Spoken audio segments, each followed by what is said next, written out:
What's up, guys? It is Friday, February 10th. It's 9:09 a.m. and this is a crypto newsletter. So before I start, I wanted to let you guys know who are in the Discord. Go to the 2023 plan. Go on our Exotic Signals 2023 plan. I uploaded 3 documents. Stargate 2023 game plan. Summary of events in order for 2023. Stargate 2023 long-term holds under the dataonomy valuation classification of digital assets framework. And we're going to cover that in a deep dive. That's going to be crazy because we already know how everything's going to line up for when regulations come in. And I'll show you guys in that deep dive later today. So subscribe, hit the notification bell, get updated in real time when I release that video, and you'll be that much one step closer ahead as far as getting access to that information right away. So let us now go into it because we got a lot of news and we're going to just rapid fire on this Friday. So let's go to this. So the SEC, the NYDFS, and the OCC will be bringing a myriad of enforcement targeting exchanges, banks, and tokens. Gary Gensler is leading the charge of moving fast. Expect significant announcements in the coming days and weeks. You can definitely feel that. And I cover that within this game plan. We go over that. So definitely check that out. If you're not already in the Discord too, I'll put the link in the bio. Come join the Discord. So let's go to this and let's see what's next.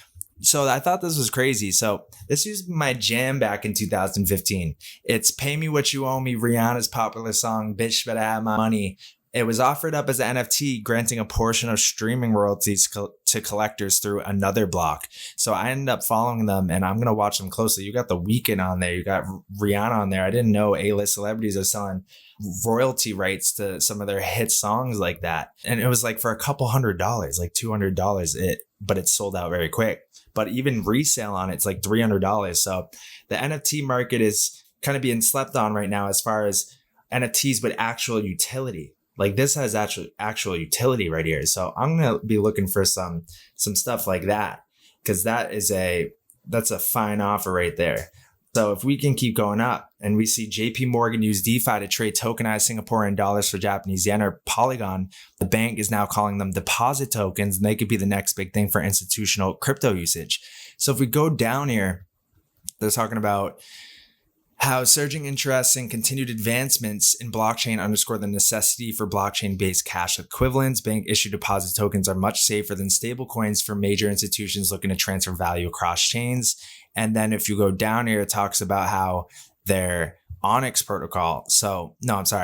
In 2016, the bank spun up Quorum. Then they sold that to Consensus in 2020. And then JP Morgan is now focused on a tokenization platform, Onyx. So Chain rebranded to Onyx, and Chain is a tokenization platform. And it's funny because they mention in this article that it's a permissioned interbank protocol for transferring value settled in USD-backed stablecoin JPM coin. And then if you go up here, they're talking about the rise of decentralized finance protocols may also result in the creation of liquidity pools for deposit tokens, according to the report. These pools would be established by token holders who supply the deposits as liquidity on decentralized exchanges. So as you can see here with Chain Onyx protocol, what is it, right? It's used for, let me go to this, Onyx liquidity pool, or simply known as Onyx. It's launching this liquidity protocol, which will be a fork of Compound that will enable cross-token type aggregated lending and borrowing. To me, it does seem like there's some ties there. There's definitely some ties there. Onyx protocol is the backbone of Web3 blockchain infrastructure powered by Onyx Coin. I definitely think there's going to be an announcement down the line kind of locking that in stone. Let's go to the next thing. We have South Korea sets independent sanctions for crypto threats against North Korea. There's been hacking and stuff going on there. Argentina mulls inclusion of proof of solvency requirements for institutions handling crypto deposits. That's a good sign. They're calling it proof of solvency. There's called it proof of reserves.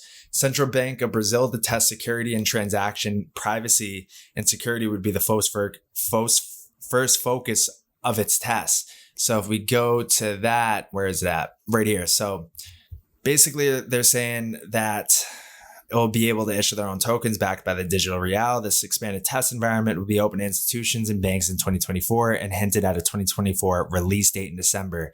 So we'll have to see. Maybe it happens sooner, but I'm sure at the very least, or the latest, it's going to be with that timeline. That ain't too far away, that's for sure. Central Bank of Brazil accelerating the digital real project, getting close to its pilot test phase. The institution announced that it would be conducting a series of operative tests to check the functionality of the proposed architecture for the system. So there we go. Now let's go to the next thing here. We got Ripple CEO calls global regulatory developments energizing. We'll get into a thread about that. But the Central Bank of Zimbabwe achieves price and exchange rate stability using gold coins, and it's proven to be an effective open market instrument for mopping up excess liquidity in the economy and tokenizing, or having those gold coins be like a tokenized version of it. I mean, that's where a lot of these countries are heading to. I'm sure there's going to be an announcement as far as with China, Russia, the Brics countries go with that. Let's keep going. We got the SEC's staking crackdown could spoil Ethereum's ongoing price recovery. Yeah, it's just so fishy how just like all of a sudden staking's bad right when the Ethereum from the merge is about to be kind of unlocked. People haven't been able to access that for like 2 years. Now all of a sudden they're going to announce that. Crazy. Let's keep going up. Russia's providing tax incentives for Bitcoin mining in Siberia. There's been a lot of talk about kind of Russia, North Korea, China being behind Bitcoin. That does put a little more validation on that claim, but still speculation. So this was the thread. So the most important thing you'll read all day. This is Brad Garlinghouse stepping back for a moment from what's happening in the US. Just in the last few weeks, the number of positive, or at least headed in the direction of clarity, global regulatory developments is energizing. 1. Continuing its history of being tech forward, Dubai just published an extensive new set of tech agnostic rulebooks for crypto market participants covering compliance standards, advertising, issuance, and much more. Australia's Treasury is looking to reform licensing and custody for crypto and bolster consumer protection. They've recently published a token mapping consultation and are looking for public input before updating existing frameworks. The UK's HMT's new consultation reflects the government's intent to establish a proportionate, clear framework that allows firms to innovate while maintaining financial stability, an opportunity for the UK to become a global crypto hub, as it previously announced its goal was to be. South Korea's Financial Services Commission published guidelines that delineate what would be considered a security token versus a payment token and how those are separately governed. The list goes on. Brazil's new legislative framework, etc. Note the commonalities. These regulators are providing leadership in doing the work that we're desperately missing in the US. Unsurprisingly, this is where companies like Ripple are growing. The US needs to get cleaned up. They need to get cleaned up. That's for sure. They're holding back innovation in the US, and it's just such a headache for US companies operating in crypto, being involved in crypto. So you will see companies leave unless the US gets their act together. So JP Morgan, we went through that. Let's see. So stablecoin issuer Paxos probed by New York regulators. We've seen like a coordinated attack. It's like the final stand of like, let's see how much FUD we can throw out, and then we'll put in regulations or something like that. But yeah, we're seeing that reportedly launched an investigation New York's financial regulator did against stablecoin issuer Paxos. However, the motive behind the investigation is not yet clear. Then we have Swift. Like, we're at the moment. We've waited a long time. Don't wait. Get started today. We've been waiting, that's for sure. Are you ready for the ISO 222 go live for cross-border payments and reporting plus starting in March 2023? First, all you need to know. This is happening. It's the go live date. They're going live. They're going operational. So before March 2023, it says set up your testing environment. So they're in the testing phase, the final test. Prepare for live deployment. And then in March, you're going to see fireworks light off as far as that goes. Will it affect price? Who knows? But at the end of the day, this is setting up all the things that are needed for tokenization to happen and flow of digital assets. China's 180 million digital yuan airdrop. So China did a digital yuan airdrop. I think it was for Lunar New Year to celebrate it. Then you have, I think there's a narrative building up for Filecoin into March for another pump up, because you have smart contracts and provable storage equals Filecoin virtual machine mainnet launching in March. So just like Ethereum virtual machine, but you have it for Filecoin. Filecoin's a beast. I'm going to do a deep dive on interplanetary file system, because that alone is just some crazy stuff. Nobody else is doing it. Filecoin is definitely a part of the Stargate's must holds or long-term holds under the dataonomy framework. That's for sure. It definitely leads in its kind of segment or sector.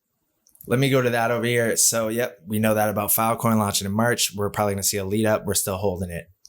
And then Haley's comment. This is crazy. It's like I remember like hearing about Haley's comment back in elementary school, and why 2023 is a big year for the only naked eye comet that can appear twice in one human lifetime. Just like right now, we're seeing a once in a lifetime opportunity with this whole new infrastructure, this new system, this Web3, this whole new kind of world we're about to step into. And it just so happens that Haley's comet's rolling through, and that's happening in 2023. You only see it twice in one human lifetime, once every 50 years, just like this opportunity is once in every 50 years. And we're taking advantage of it over here. And it's sad to see that majority of people, it's just flying straight under their noses, but we're here to maximize it. That's for sure. Floki Inu, they did their burn. So we'll see what results from that. Then we go up here. So the World Bank was created to help rebuild countries shattered by World War II. So here we go with the narrative. They're setting the backdrop of what they did before. So at the end of World War II, we saw a huge shift in the macro, financial, economic, political powers, etc. So now they're saying, hey, we must rise to fight another epic generation defining challenge. It's so, this is once in a generation, twice in a generation, another once in a generation defining challenge. So here we go. So the World Bank must take bolder action on climate. Its own history shows that multinational development banks have the power to tackle global challenges. No challenge is bigger than climate change. We're seeing the narrative. We've been tracking it. Time is running out for the World Bank to become the leader on climate change that we need it to be. While all multinational development banks should be doing more, the World Bank in particular lags behind and is still not aligned with the Paris Climate Agreement. The good news is that what needs to change at the bank is clear, and it seems to be moving in the right direction, but it must move more boldly and more rapidly. The heart of the World Bank's mission, reducing poverty and increasing economic development, is severely threatened by climate change. As warming intensifies and extreme weather worsens, the developing world will increasingly suffer the worst harms, making it more difficult for countries to meet their economic and social development goals. Putting access to clean, reliable, and affordable energy at the center of its work is the only way the bank can fulfill its mission of supporting economic development and improving lives. Talks about developing nations are eager to move beyond fossil fuels. They're getting the support they need from the World Bank and other development banks. At the United Nations COP27 Climate Summit in November, one of the few points of consensus was the need for development banks to fully incorporate the urgency of climate action into their lending models. In the lead up to the summit, G20 nations recommended changes to development banks that would facilitate more capital flows to climate related projects. And months earlier, leading environmental groups made their own recommendations for change. For any large organization, adapting to a changing landscape is difficult, but the World Bank's history, it came into existence to help rebuild countries shattered by World War II. It shows the power of multinational development banks to tackle global challenges, and no challenge is bigger or requires more international cooperation and coordination than climate change. There's a broad overlap on the challenges called for by environmental group economists like Larry Summers, the leaders of the major financial institutions, etc. We go down here. More fundamental changes are needed, and they fall into two main categories: ambition and risk. So have ambitious net zero commitments. It's critical that the World Bank follows suit by setting higher investment targets, putting more of its capital to work in ways that align with the Paris Agreement, and increasing the amount of private sector capital it mobilizes. New energy investment, which neither the public nor private sector alone can supply. While the World Bank has stopped investing in coal plants, it is still supporting the construction of gas plants without adopting energy transition timelines. Risk, let's talk about risk. And we go down here. The World Bank has already had deep experience providing guarantees to support both public and private investment in developing countries. We go down here. Critics charge that private investors should not be able to push losses off on the World Bank, and certainly there should be guardrails. But that criticism ignores all the public benefits that come with accepting higher tolerance for risk, and it pretends that private investors can be pushed into accepting higher risk simply because the public needs them to. That's not the real world, where there are regulatory, fiduciary, and other binding constraints. Incentives are necessary and could unlock financing at enormous scale, given that hundreds of global financial institutions are actively seeking investment opportunities aligned with the net zero transition. Of course, the World Bank would like countries to give it more capital to finance green projects, and more funding is necessary, but it must be accompanied by commitment from the bank to leverage it more aggressively to mobilize more private capital. Each of those areas will require operational reforms to the World Bank's traditional ways of doing business, and bringing that kind of change to a large organization is no small task, but it can and must be done. The bank was created through U.S. leadership, and it's imperative that Washington lead the charge in transforming it so it can rise to the epic challenge facing our generation, just as it did after World War II. boom, another one. So let's keep going. So we have Putin will address the Russian Federal Embassy on February 21st. The Kremlin press secretary says. We'll see what happens there. CFTC meeting with the head of the Bank of International Settlements. Probably nothing.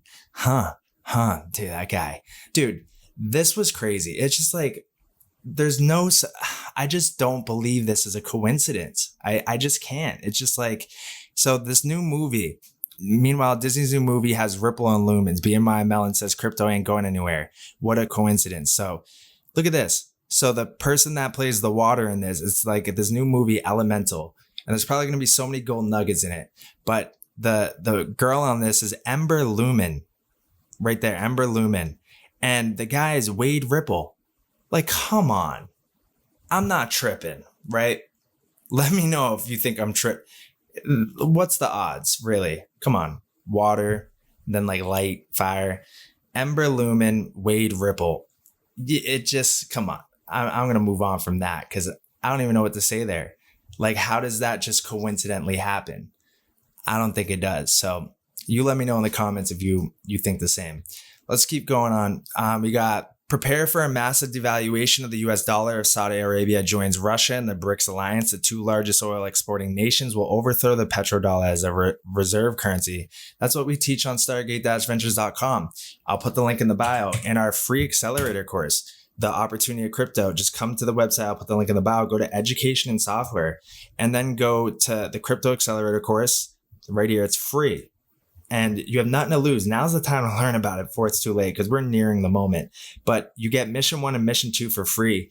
And we go over that. We go over the petrodollar, world reserve currencies, and we go over everything that's unfolding right now so you can be ahead of the game and understand the magnitude. Like I said at the beginning of this, once in a generation. That's the magnitude we're talking about. And you're either on the right side of it or the wrong side of it. That's for sure. And I want everybody listening to this to be on the right side of it. I want to see you on an island in Thailand for sure. And I'll be there with you. So 91% of institutional investors are interested in buying digital assets, BNY Mellon survey said. I literally just read a couple of days ago, JP Morgan said 72% are not going to touch it at all in 2023. You just can't believe these reports, all these it's just like left, right. There's so many different kind of things thrown out there. Ultimately, yeah, they are interested in buying digital assets and they are adopting it. So JP Morgan just kind of, out there trying to throw just left field stuff. So let's keep going and see if there's anything else here. China to launch National Blockchain Research Center. So we're seeing, despite its continuing crackdown on crypto businesses, the People's Republic of China continues to embrace blockchain technology because they know it's not going anywhere. So with local universities, think tanks, they're creating a research center. And then we got to get back to tracking the climate scenarios. So the NGFS, we have read the scenarios, but we have to check up on it and contribute to our scenario development work. And they're going to update there. So we need to take note to that. So then this was IPFS. So Filecoin Foundation is deploying IPFS in space aboard LM-400 spacecraft. IPFS will be heading to space this year to reduce latency between nodes communicating in orbit for blockchain applications. Filecoin's a beast. It's low key. I would be holding some long term. They're literally in a partnership with Lockheed Martin. They're tied up. So they're scheduled to launch this in early 2023 and then Filecoin virtual machine as well too. We're going to see a lot of positive developments, catalysts for Filecoin. So I'm holding on tight to that one for sure. Now let's go up a little bit more. So there's another Sunshine Act meeting or closed meeting next week, February 16th for the SEC. We just saw them announce the settlement with Kraken. Let's hope next week's the week that they announce something with Ripple. It's been like 2 years and like 3 months now. Let's get going here. So MasterCard launches Bitcoin and crypto rewards card in Spain. PayPal held 604 million of customers' crypto as a year-end 2022, and mainly in Bitcoin, Ethereum, Litecoin, and Bitcoin Cash. Crazy. That's a good amount. So then let's keep going. So this is another thing. So Fabio Panetta on monetary policy after the energy shock. So we're seeing all these kind of forewarnings, these events coming up, these working papers, these scenarios. So I think we got a good sense of what's about to happen here and we're positioned for it. So come over to stargate-ventures.com. If you don't feel like you're positioned or understand what's going on, this will get you up to speed. And then join the Discord too. And guys, don't forget to check out the 2023 game plan. No problem, Skeets. I got you. You know that. So check that out.